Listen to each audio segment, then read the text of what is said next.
Rara, gadis desa 22 tahun, menerima pekerjaan sebagai art di rumah pasangan kaya raya di Bukit Palma. Di balik kemewahan dan ketenangan yang mencurigakan, rumah itu menyimpan perjanjian gelap pesugihan yang hampir berakhir. Saat Rara dijadikan tumbal terakhir, ritual berdarah tergagalkan oleh kemunculan leluhur gaibnya, penjaga batas alam. Selamat dari maut, Rara pulang ke desa untuk menerima warisan takdirnya sebagai pelindung manusia dari praktik kegelapan. Namun sebelumnya bagi yang beragama Islam, saya sarankan untuk menuliskan sholawat Nabi Muhammad agar kelak selawat ini menjadi saksi untuk mendapat syafaat di akhirat. Like dan subscribe ke channel ini sangat membantu menambah wawasan dan membantu kami membuat cerita baru yang menghibur. Rara tidak pernah membayangkan hidupnya akan berubah hanya karena satu rekomendasi dari seorang tetangga lama yang jarang berbicara.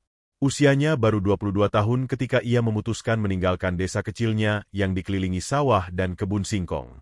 Di sana, hidup berjalan lambat dan nyaris tanpa kejutan. Tapi lambat juga berarti sempit.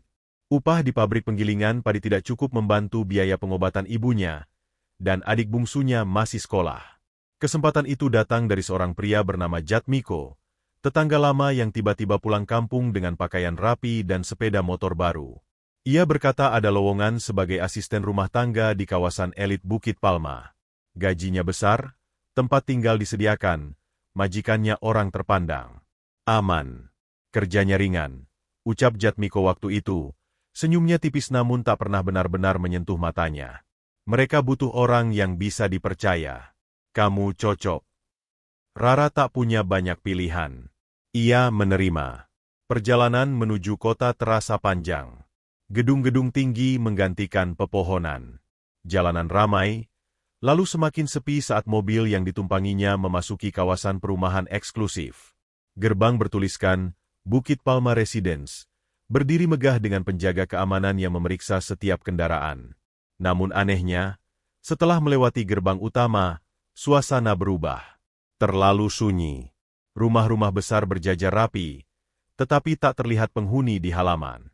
Tak ada suara anak bermain. Tak terdengar gonggongan anjing.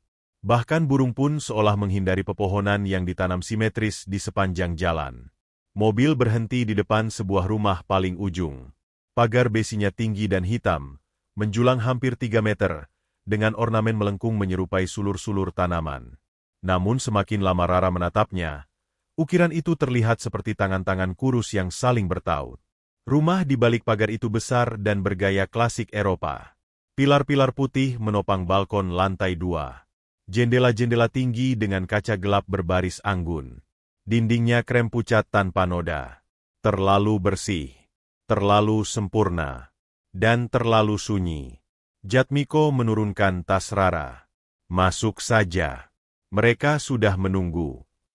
Pagar terbuka perlahan tanpa suara berderit. Engselnya seperti tak tersentuh waktu. Begitu melangkah ke halaman, Rara merasakan hawa dingin menyentuh kulitnya. Padahal matahari masih tinggi. Udara di dalam pagar terasa berbeda, lebih berat, lebih lembab, seperti ruangan tertutup tanpa ventilasi.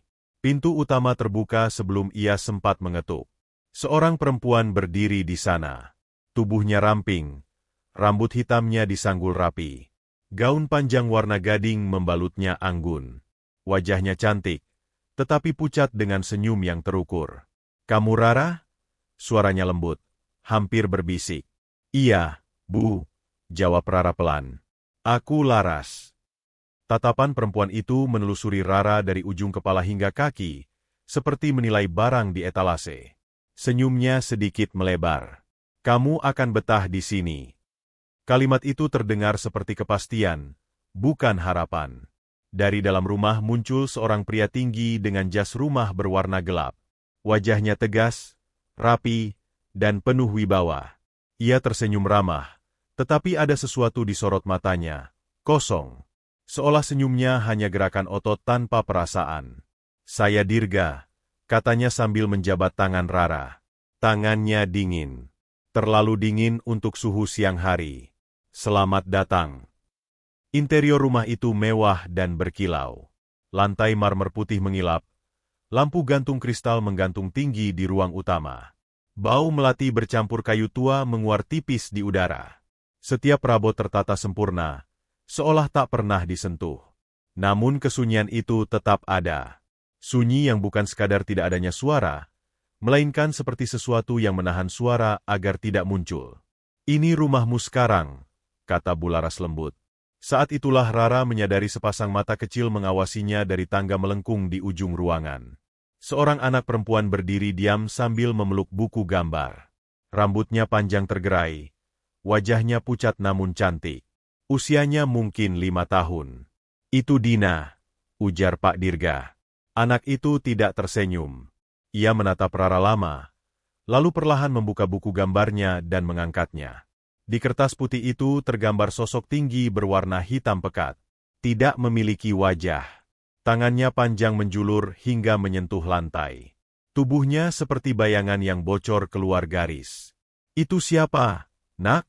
tanya Rara, mencoba tersenyum. Dina menjawab pelan, suaranya datar. "Teman ayah dan ibu." Jantung Rara berdegup lebih cepat. Malam pertama ia habiskan untuk membereskan dapur dan kamar tamu. Segalanya terasa normal, namun tidak benar-benar biasa. Kadang ia merasa seperti diperhatikan, meski ruangan kosong. Saat membersihkan lantai atas, ia menemukan lorong panjang dengan beberapa kamar. Di ujung lorong ada satu pintu berbeda, kayu gelap dengan ukiran aneh tak beraturan. Gagangnya hitam dan tampak tua. Ia mencoba memutarnya. Terkunci. Saat tangannya menyentuh gagang itu, hawa dingin merayap hingga pergelangan tangannya. Rara menempelkan telinga ke pintu. Ia hampir berbalik ketika suara pelan dari dalam. Seperti benda kecil jatuh. Rara membeku. Lalu terdengar suara berat, perlahan, seperti lemari digeser di atas lantai semen. Greek. Bukan dari balik pintu, tapi dari bawah. Dari lantai. Napasnya tercekat. Ia menunduk, menatap marmer putih di bawah kakinya. Tidak ada apa-apa. Namun suara itu terdengar jelas, berat dan lambat, seperti sesuatu yang besar sedang dipindahkan. Kemudian, sangat samar, terdengar bisikan. Tidak jelas kata-katanya. Hanya gumaman panjang yang membuat bulu kuduknya berdiri. Rara mundur beberapa langkah. Lampu lorong tiba-tiba meredup sesaat, lalu kembali normal. Ia menoleh ke arah tangga menuju bawah. Gelap. Terlalu gelap untuk rumah sebesar ini. Di kejauhan, ia melihat Dina berdiri di bawah tangga, menatapnya tanpa berkedip.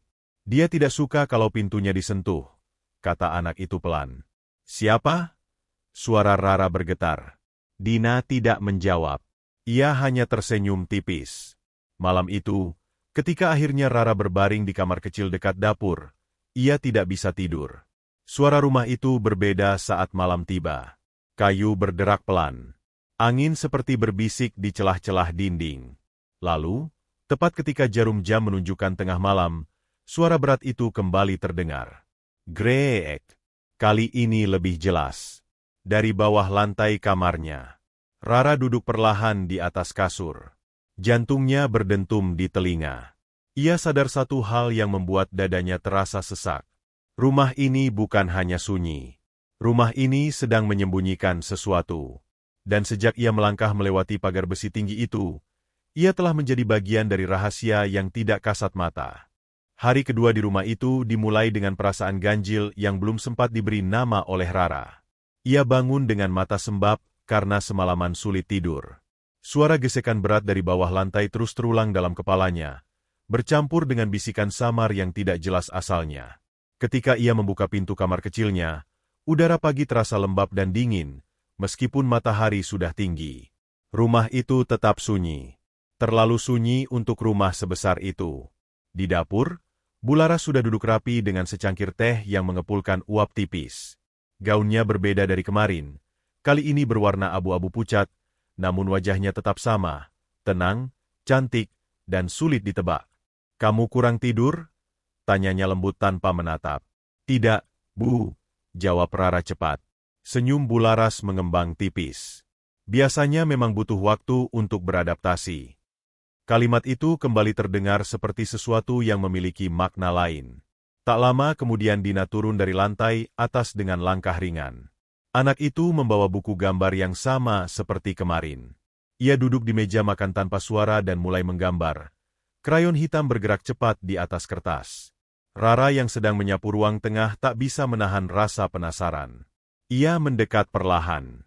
Gambar itu lagi. Sosok hitam tinggi tanpa wajah, dengan tangan panjang menjulur hampir menyentuh kaki Dina dalam gambar. Kali ini ada tambahan.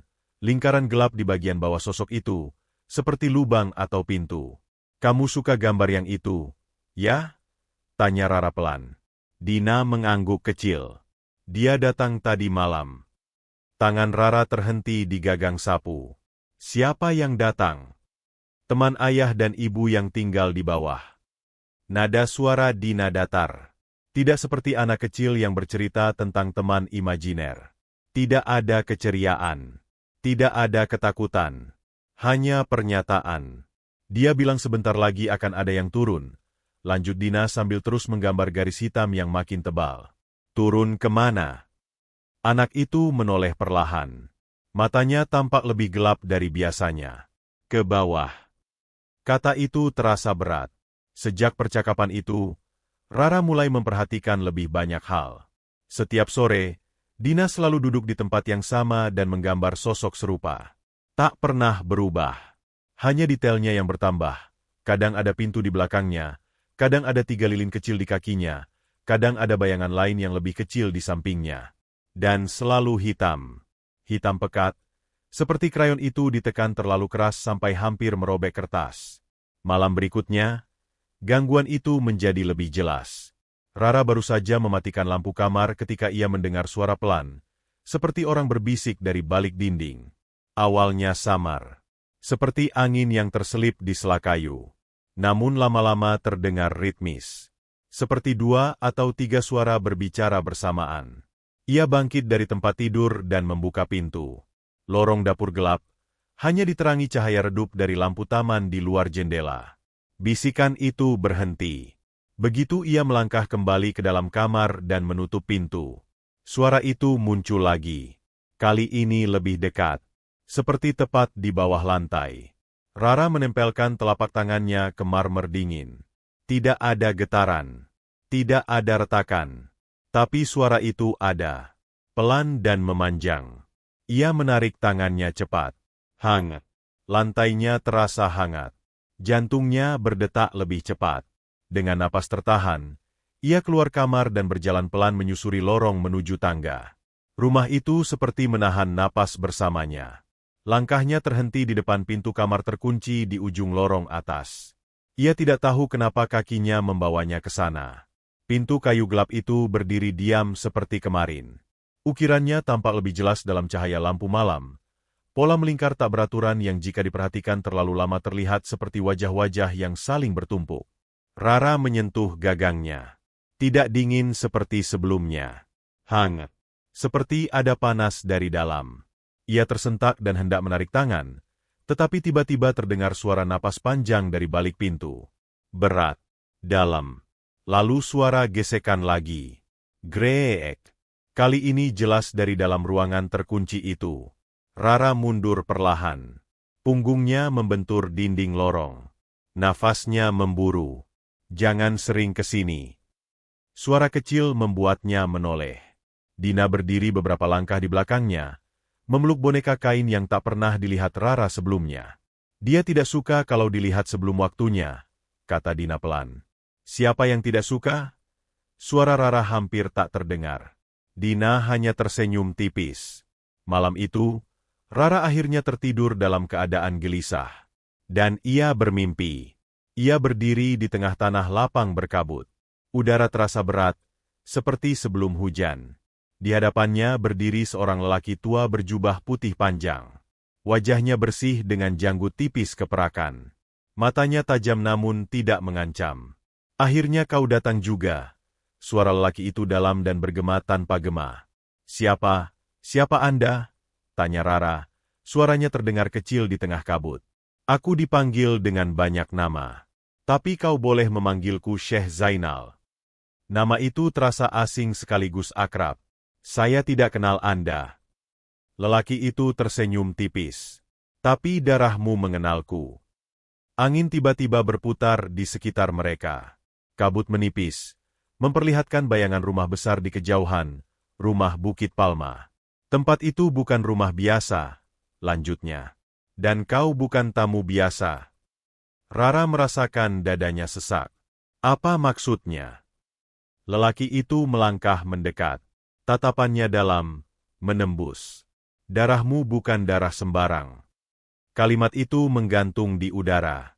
Dalam garis keturunanmu, ada penjaga. Ada batas yang tidak boleh ditembus.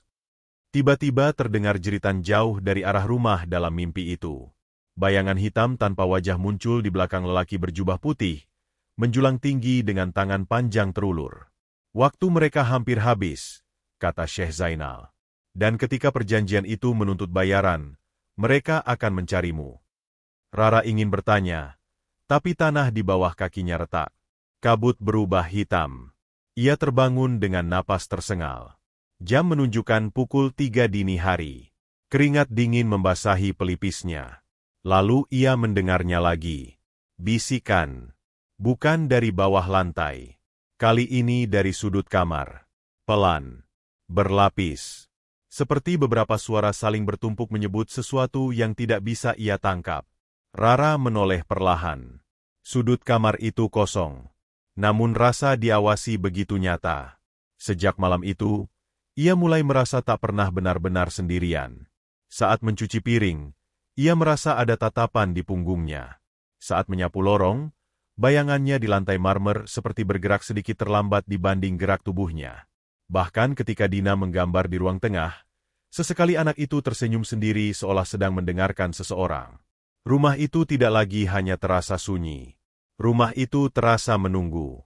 Dan Rara mulai mengerti bahwa kedatangannya bukan kebetulan. Sesuatu di bawah sana, di balik pintu terkunci dan lantai yang hangat, sedang bersiap.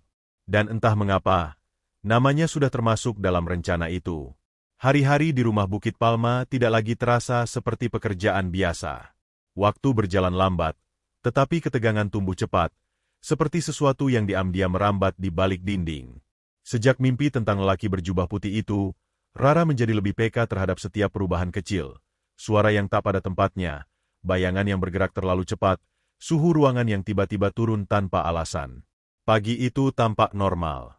Matahari menyelinap melalui jendela tinggi ruang makan, memantulkan cahaya lembut di lantai marmer. Bularas duduk dengan anggun seperti biasa, membaca sesuatu di tabletnya. Pak Dirga bersiap berangkat kerja dengan setelan jas mahal yang pas di tubuhnya. Namun ketika Rara menyajikan kopi, tangannya sedikit gemetar. Cangkir itu bergetar di atas tatakan. Pak Dirga menatapnya tajam. Tidak ada senyum pagi itu. Kamu gugup? Tanyanya pelan, tetapi nada suaranya mengandung sesuatu yang tidak bersahabat. Tidak, Pak. Maaf. Jawab Rara cepat. Tatapan pria itu linger lebih lama dari seharusnya. Seolah ia sedang menilai, bukan sekadar melihat. Lalu ia berdiri, merapikan jasnya, dan pergi tanpa mengucap kata lain. Sejak saat itu, suasana berubah. Pak Dirga mulai sering pulang dengan wajah tegang. Ia mudah tersulut emosi atas hal kecil, gelas yang tidak sejajar, meja yang menurutnya berdebu, atau suara langkah Rara yang dianggap terlalu keras. Beberapa kali ia memukul meja hingga gelas bergetar. Sementara itu, Bularas semakin sering menghilang di malam hari. Rara pernah terbangun sekitar pukul 2 dini hari dan mendengar suara langkah pelan di lorong atas. Ia membuka pintu kamar dan melihat siluet Bularas berjalan menuju ujung lorong, ke arah pintu terkunci itu. Namun pintu itu tetap tertutup. Lalu kemana ia pergi? Jawabannya datang tanpa sengaja. Suatu siang, ketika Dina sedang tidur dan Bularas tidak terlihat dimanapun, Rara membersihkan ruang penyimpanan kecil di bawah tangga.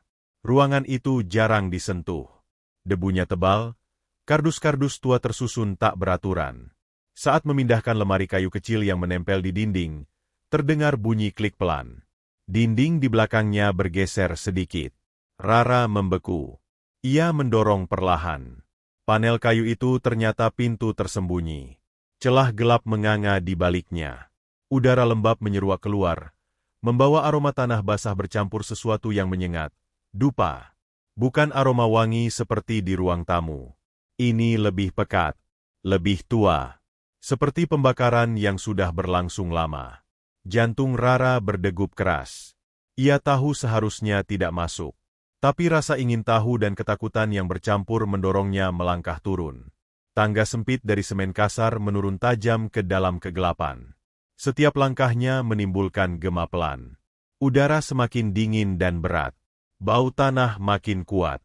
Di ujung tangga, ruang bawah tanah itu terbuka lebar. Langit-langitnya rendah. Dindingnya belum diplester. Hanya semen kasar yang lembab. Beberapa lilin hitam berdiri di atas lantai membentuk lingkaran besar. Di tengah lingkaran itu terdapat simbol aneh. Garis-garis melengkung yang saling bertaut membentuk pola rumit. Beberapa bagian tampak seperti huruf. Namun bukan huruf yang pernah ia lihat. Di beberapa titik, terlihat bekas tetesan lilin hitam yang membeku tebal, seperti darah yang mengering. Rara melangkah mendekat, lututnya terasa lemah. Di sudut ruangan ada meja kayu panjang dengan noda gelap yang tak bisa ia pastikan asalnya. Di atasnya tergeletak kain putih terlipat rapi. Tiba-tiba, greek. Suara gesekan berat terdengar dari belakangnya. Rara menoleh cepat. Tak ada siapa-siapa. Namun salah satu lilin hitam di lantai, yang tadi padam, kini menyala sendiri. Api kecilnya bergetar tanpa angin. Jantungnya hampir meloncat. Rara. Suara itu datang dari atas tangga. Suara Bularas. Rara tersentak dan berlari naik tanpa berani menoleh lagi. Begitu keluar dari panel tersembunyi, ia segera mendorong lemari kembali menutupinya. Bularas berdiri beberapa meter darinya. Wajahnya tenang. Terlalu tenang. Kamu sedang apa di sini? Saya membersihkan, Bu. Tatapan perempuan itu turun ke tangan Rara yang masih gemetar. Kamu tidak perlu membersihkan bagian bawah, ucapnya pelan. Itu bukan tanggung jawabmu. Nada suaranya lembut, tetapi ada peringatan jelas di dalamnya. Malam itu, gangguan menjadi nyata. Lampu ruang tengah tiba-tiba mati saat Rara sedang menyapu. Sekejap rumah tenggelam dalam gelap sebelum lampu kembali menyala sendiri. Pintu dapur terbuka perlahan tanpa disentuh siapapun. Dan dari bawah lantai, suara benda berat diseret kembali terdengar. Greek. Lebih dekat. Lebih jelas. Saat makan malam, Dina menatap Rara lama. Sudah lihat tempatnya?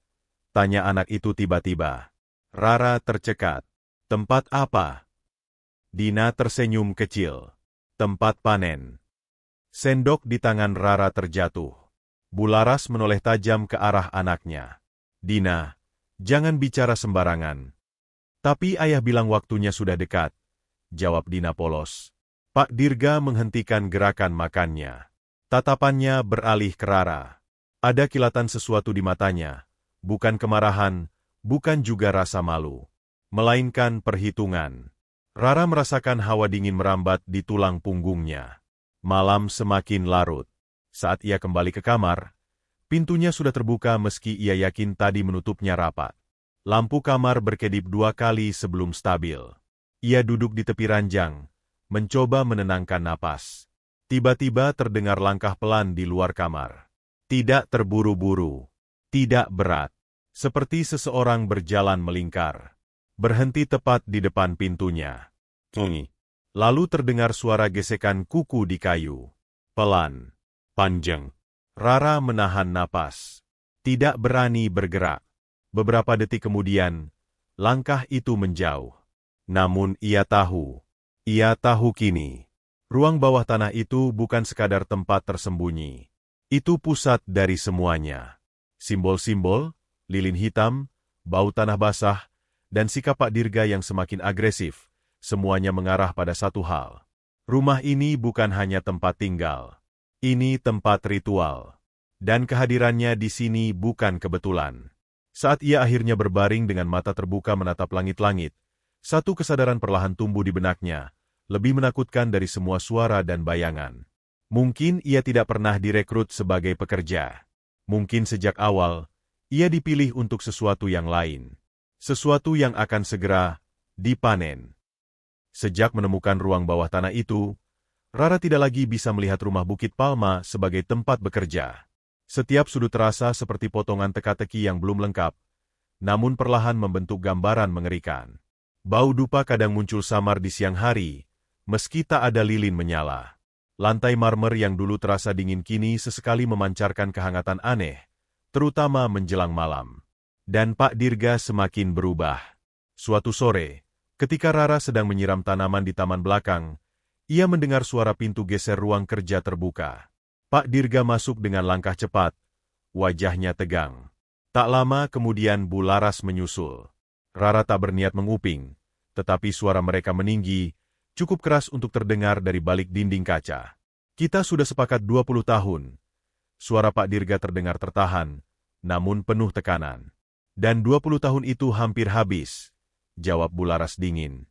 Rara membeku. Ia berdiri diam di antara pot bunga Kamboja, napasnya ditahan. Kekayaan kita menyusut. Laras, lanjut Pak Dirga. Investasi gagal. Proyek batal. Rekening terus berkurang. Kau pikir itu kebetulan? Tidak ada yang kebetulan, sahut Bu Laras pelan. Kita sudah diberi peringatan. Hening sejenak. Lalu Pak Dirga berkata dengan suara lebih rendah, hampir seperti bisikan. Ia menuntut yang baru. Jantung Rara berdetak keras. Kontrak 20 tahun sudah lunas. Lanjutnya. Sekarang waktunya memperpanjang. Rara merasakan lututnya melemas. Kontrak? 20 tahun? Memperpanjang dengan apa? Dengan siapa? Apa kau sudah menyiapkannya? Tanya Bu Laras. Pak Dirga tidak langsung menjawab. Hanya terdengar suara langkah mendekat ke jendela. Rara refleks menunduk, pura-pura merapikan selang. Kita tidak punya banyak pilihan, kata Pak Dirga akhirnya. Dia tidak punya keluarga di kota.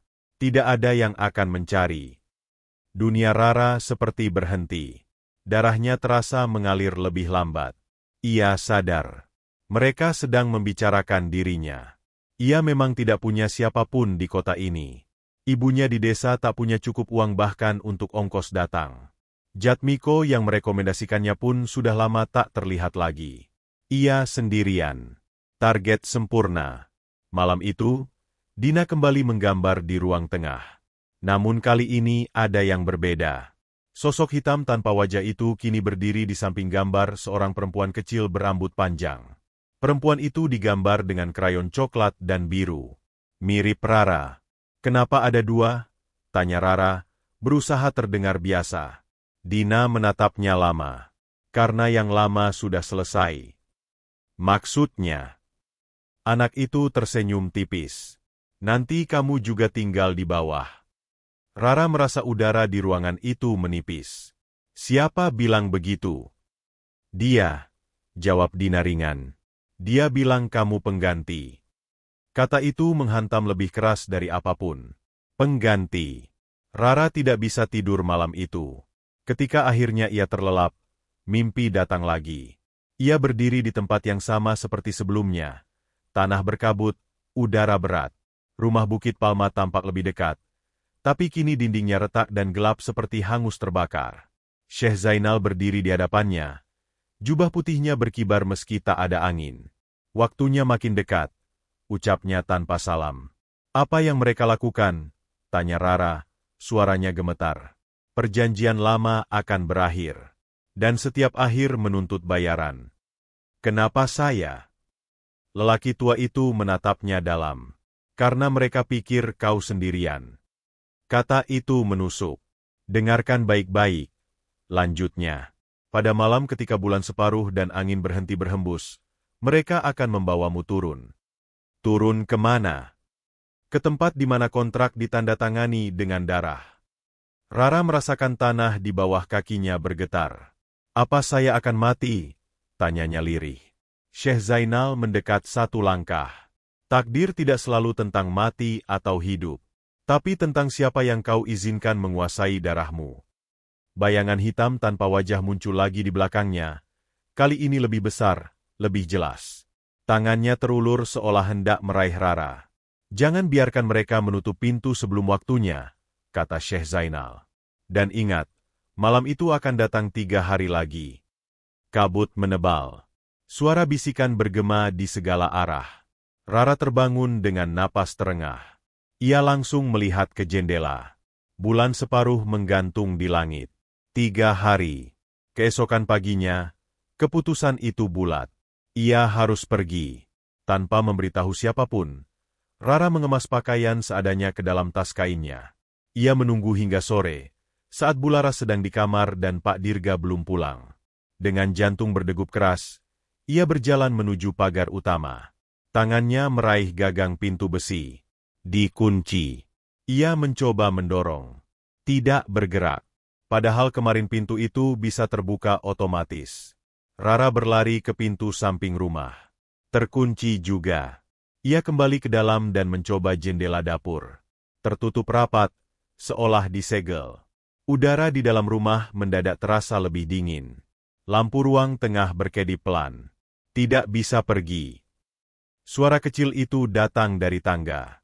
Dina berdiri di sana, memeluk boneka kainnya. Kenapa?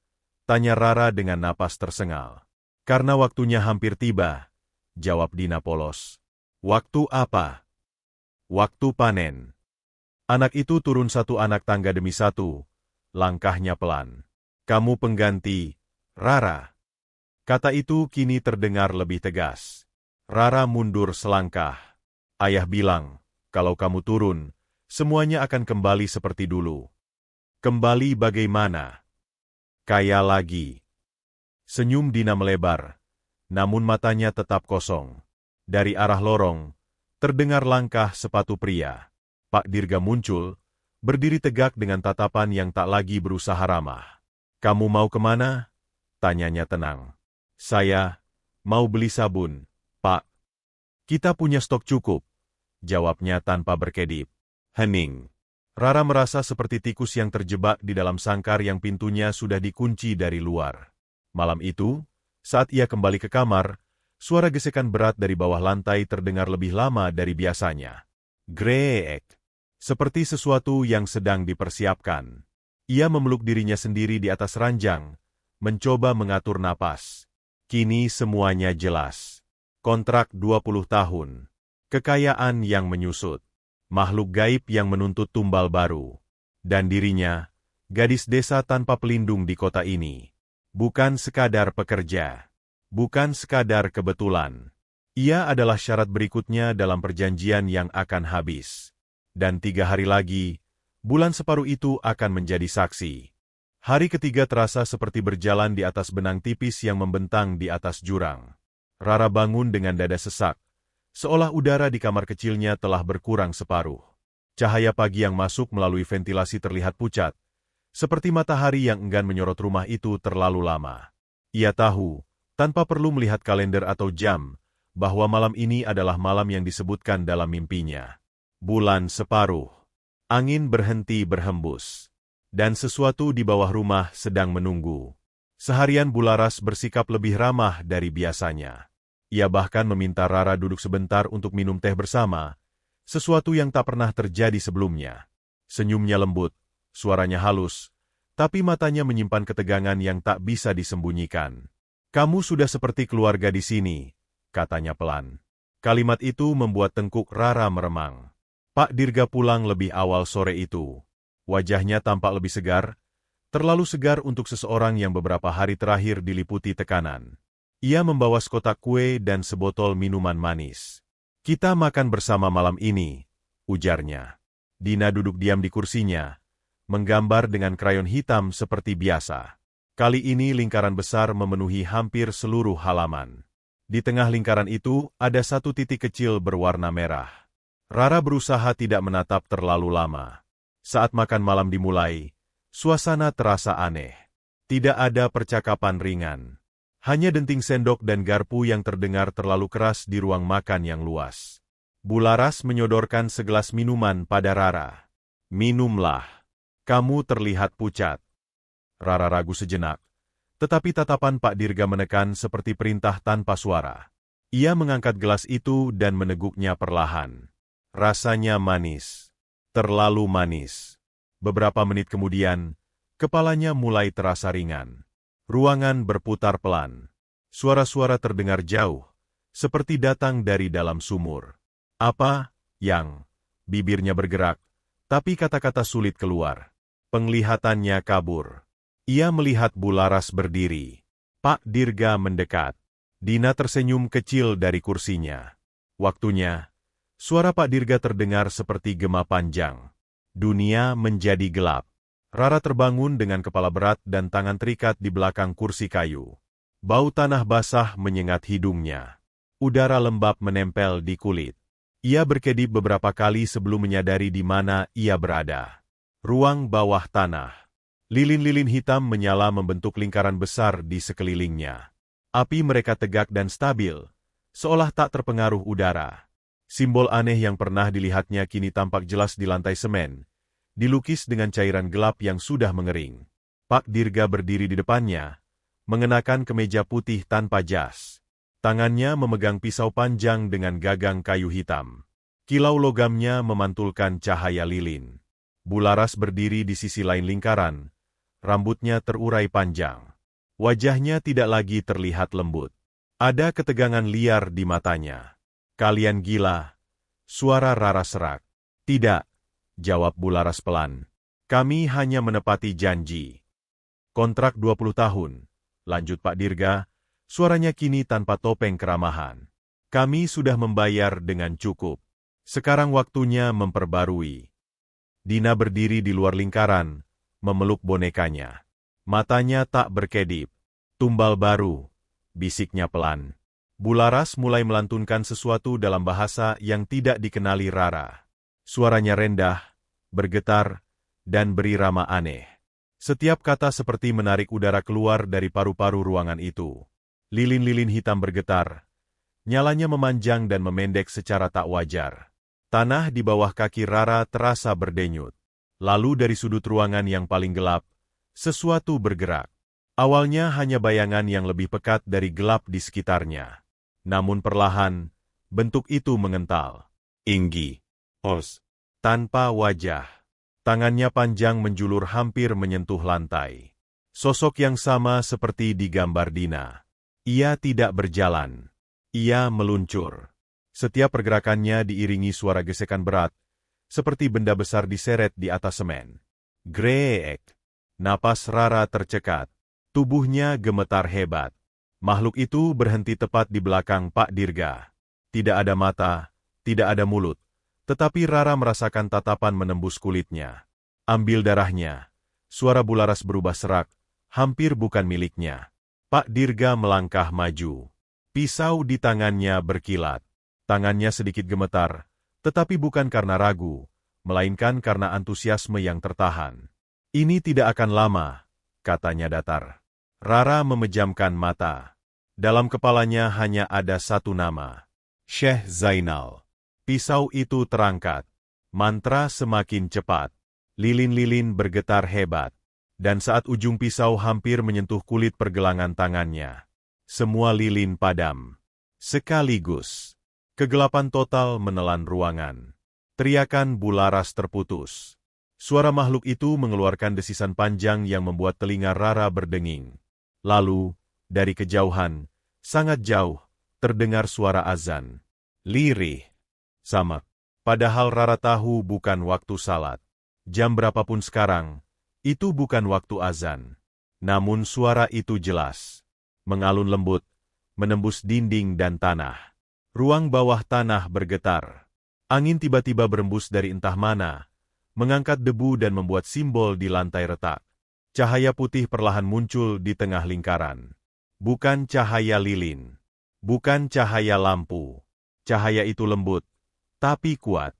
Dari dalam cahaya itu, sosok berjubah putih melangkah keluar. Wajahnya tenang. Janggutnya tipis keperakan. Matanya tajam dan dalam. Syekh Zainal. Makhluk tanpa wajah mundur satu langkah. Tangannya yang panjang bergetar seperti asap tertiup angin. Perjanjian ini telah melampaui batas. Suara lelaki tua itu bergema tanpa perlu berteriak. Darah ini bukan milik kalian. Pak Dirga terjatuh mundur. Pisau terlepas dari tangannya. Bularas menjerit. Suaranya kini bercampur dengan suara lain yang lebih berat dan serak. Kami berhak, teriaknya, tapi suaranya terpecah dua, Seperti ada sesuatu berbicara melalui tenggorokannya. Cahaya putih semakin terang. Makhluk tanpa wajah mengeluarkan suara panjang seperti logam digesek kasar. Tubuhnya retak. Garis-garis putih muncul di permukaan hitamnya. Simbol di lantai hancur satu persatu. Tali di tangan Rara terlepas sendiri. Ia jatuh ke lantai, terengah-engah. Azan itu masih terdengar, semakin jelas, meski tetap samar. Syekh Zainal mengangkat tangannya. Kontrak ini batal. Dengan satu gerakan, cahaya putih meledak memenuhi ruangan. Jeritan memenuhi ruang bawah tanah. Dan untuk pertama kalinya sejak datang ke rumah itu, Rara tidak lagi merasa sendirian dalam ketakutannya. Karena kini ia tahu, malam pengorbanan itu tidak berjalan sesuai rencana. Ledakan cahaya itu tidak hanya memadamkan kegelapan di ruang bawah tanah, tetapi juga merobek sesuatu yang tak kasat mata. Udara bergetar hebat, seperti kain tipis yang disobek paksa. Rara terdorong ke belakang. Punggungnya membentur lantai semen yang dingin. Telinganya berdenging, tetapi suara azan samar itu tetap terdengar, melapisi ruangan dengan getaran yang menenangkan sekaligus menggetarkan. Di tengah cahaya putih yang perlahan meredup, sosok berjubah itu berdiri tegak. Wajahnya kini lebih jelas. Garis-garis usia terlihat tegas, namun tidak rapuh. Matanya memancarkan ketegasan yang tak bisa ditawar. Makhluk tanpa wajah itu mundur. Tubuh hitamnya beriak seperti bayangan di permukaan air. Tangannya yang panjang terangkat, lalu menghantamkan diri ke arah cahaya putih dengan gerakan kasar. Benturan itu seperti dua gelombang besar yang saling menghantam. Ruang bawah tanah bergetar hebat. Dinding semen retak memanjang. Lilin-lilin hitam yang tadi padam kini meleleh sendiri, mencair menjadi cairan kental yang merayap seperti hidup. Kau melampaui batasmu. Suara lelaki berjubah putih itu bergema, tidak keras, tetapi menembus setiap sudut ruangan. Makhluk itu mengeluarkan suara melengking, panjang, tidak menyerupai suara makhluk hidup manapun. Tubuhnya mulai retak, garis-garis putih muncul di permukaan hitamnya, seperti kaca gelap yang tertekan dari dalam. Rara, yang masih tergeletak di lantai, menatap dengan napas terengah. Cahaya putih itu terasa hangat di kulitnya, berbeda dari dinginnya ruangan. Aku tidak mengerti, bisiknya lirih. Sosok berjubah putih itu menoleh padanya. Tatapannya lembut kini. Aku adalah darah yang mengalir di nadimu, katanya pelan. Nama yang kau dengar bukan sekadar mimpi. Rara mencoba bangkit, meski tubuhnya gemetar. Siapa Anda sebenarnya? Lelaki itu berdiri lebih dekat. Cahaya di sekelilingnya membuat simbol-simbol di lantai terbakar dan menghilang. Aku pernah hidup sebagai manusia. Namaku Kiai Zainal Al-Hakim. Nama itu terasa bergetar di udara. Penjaga batas alam, lanjutnya. Penjaga perjanjian yang tidak boleh dilanggar. Makhluk tanpa wajah itu kembali menyerang, melesat seperti asap hitam yang membelah ruangan. Namun sebelum menyentuh Rara, cahaya putih memancar lebih kuat dari tangan Kiai Zainal. Benturan energi itu menciptakan suara ledakan dalam, seperti guntur yang terperangkap di ruang sempit. Makhluk itu menjerit. Retakan di tubuhnya melebar. Pecahannya tidak jatuh ke lantai, melainkan menguap menjadi serpihan hitam yang hilang di udara. Perjanjian yang mereka buat tidak sah tanpa restu penjaga. Suara Kiai Zainal terdengar lebih dalam kini. Dan darah ini, ia menoleh pada Rara, bukan untuk dijual. Di sudut ruangan, Bularas terjatuh berlutut. Tubuhnya bergetar hebat. Rambutnya terurai menutupi wajahnya. Dari tenggorokannya keluar suara parau yang bukan miliknya. Kami hanya ingin bertahan. Suaranya bercampur dengan suara lain yang berat dan bergaung. Kulitnya mulai berubah warna. Dari pucat menjadi abu-abu kusam. Di bawah cahaya putih, permukaannya terlihat seperti kayu lapuk yang mulai terkelupas. Bayaran harus dibayar. Suara asing dari dalam dirinya mendesis. Tapi bukan dengan jiwa yang tidak menjadi bagian dari kontrakmu, jawab Kiai Zainal tegas. Tubuh Bularas terhuyung ke belakang. Tangannya mencakar lantai. Kulit di lengannya retak, memperlihatkan warna hitam pekat di baliknya. Bau busuk perlahan memenuhi ruangan, seperti daging yang membusuk terlalu lama. Pak Dirga, yang sejak tadi terjatuh di dekat meja kayu, bangkit dengan mata kosong. Ia memandang sekeliling tanpa fokus. Kontraknya belum selesai, gumamnya. Namun tatapannya sudah tidak mengenali siapapun. Ia tertawa kecil, lalu menangis tanpa suara, lalu tertawa lagi. Tubuhnya berguncang seperti boneka yang talinya dipotong. Makhluk tanpa wajah itu kini hampir hancur seluruhnya. Hanya bagian kepalanya yang masih utuh, meski penuh retakan.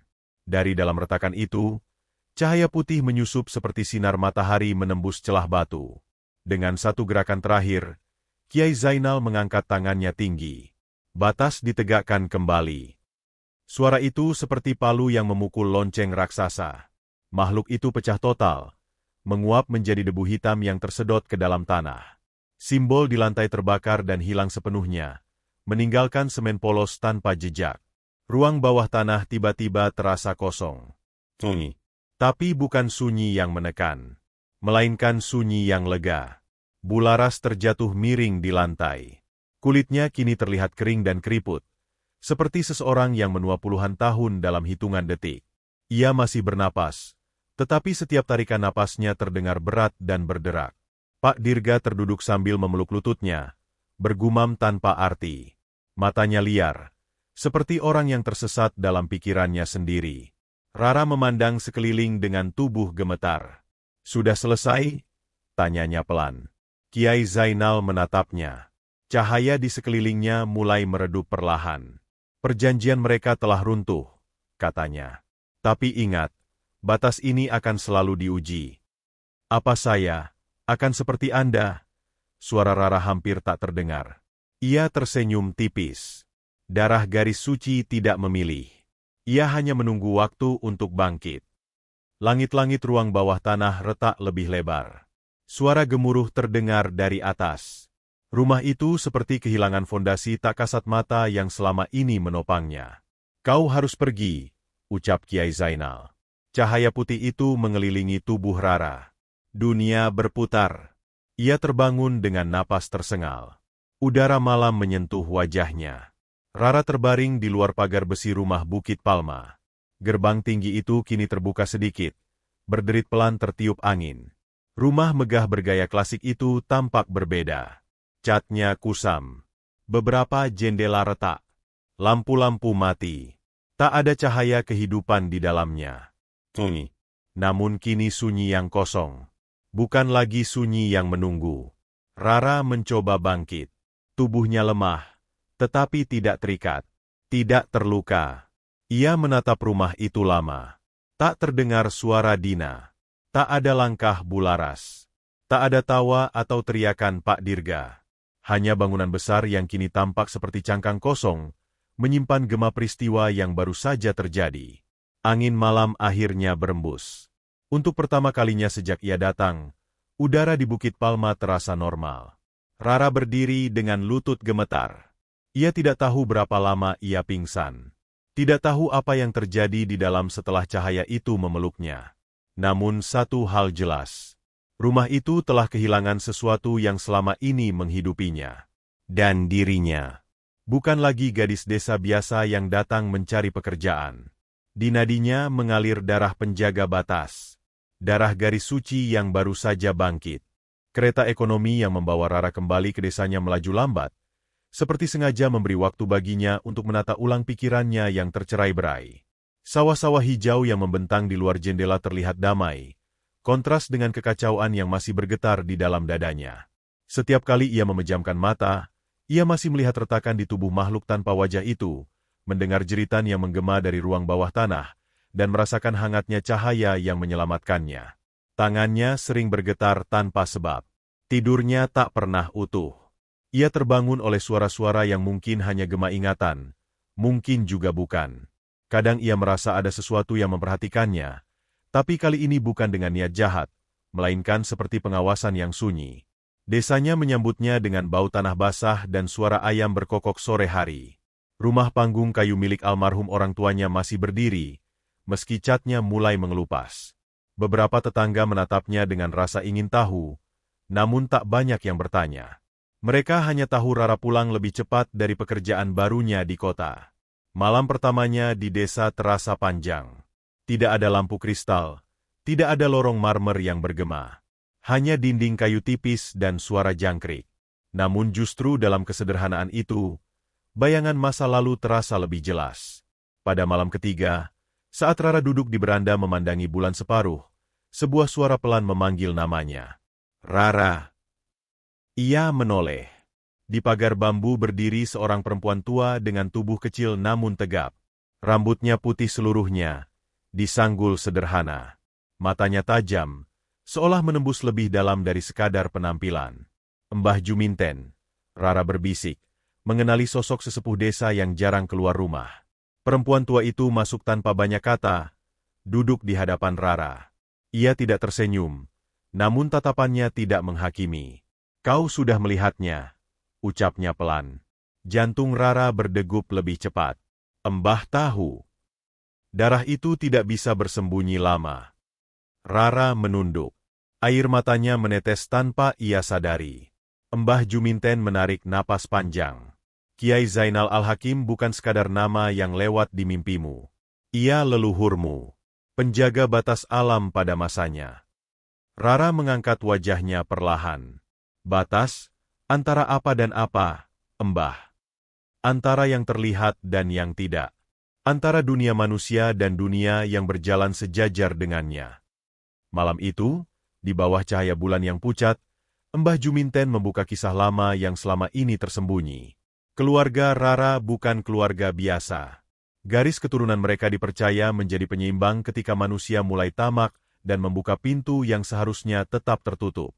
Kiai Zainal dahulu dikenal sebagai penjaga yang menutup perjanjian-perjanjian gelap, membatalkan sumpah yang melanggar keseimbangan, dan menegakkan batas yang dirusak oleh keserakahan. Orang tuamu tidak pernah menceritakannya karena mereka ingin kau hidup tenang, kata Mbah Juminten. Tapi darah tidak pernah lupa. Rara terdiam lama. Semua peristiwa di Bukit Palma terasa seperti kepingan yang kini menemukan tempatnya. Mbah, saya takut, akunya jujur. Takut itu wajar, jawab perempuan tua itu lembut.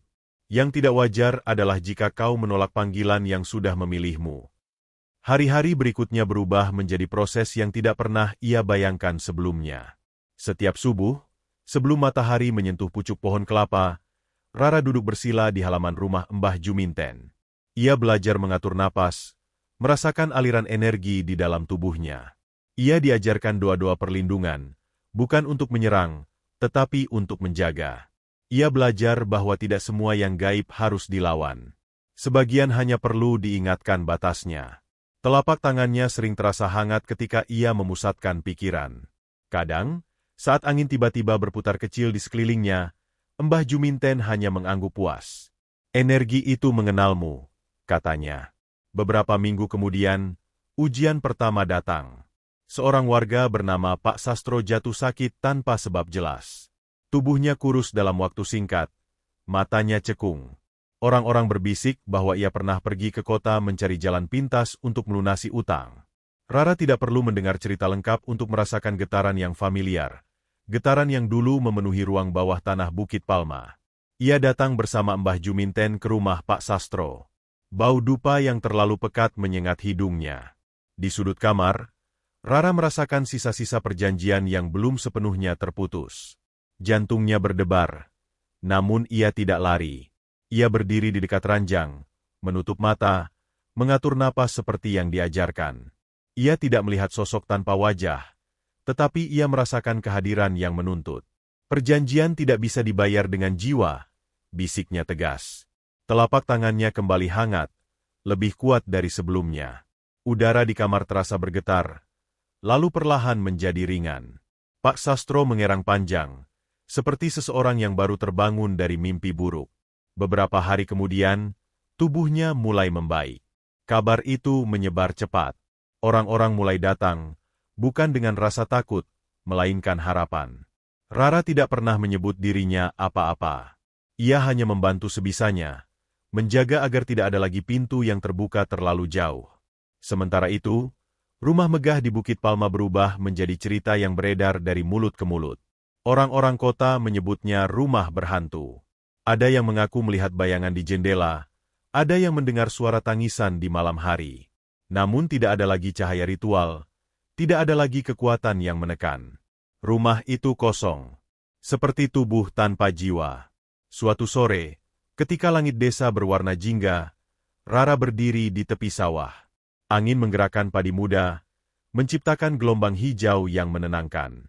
Ia memejamkan mata dan untuk pertama kalinya sejak semua itu terjadi, ia tidak merasa dikejar. Ia merasa berdiri di tempat yang tepat. "Embah," katanya suatu hari, "apakah ini akan berakhir?" Embah Juminten tersenyum tipis. Batas tidak pernah benar-benar sepi. Tapi selama ada yang menjaga, ia tidak akan runtuh. Rara menatap Cakrawala. Ia bukan lagi gadis yang pergi ke kota dengan harapan sederhana mencari pekerjaan. Ia telah melihat kegelapan, menyentuhnya, dan selamat. Di nadinya mengalir darah yang dulu pernah menegakkan batas. Kini giliran dirinya. Ia tidak memilih takdir itu, namun ia menerimanya.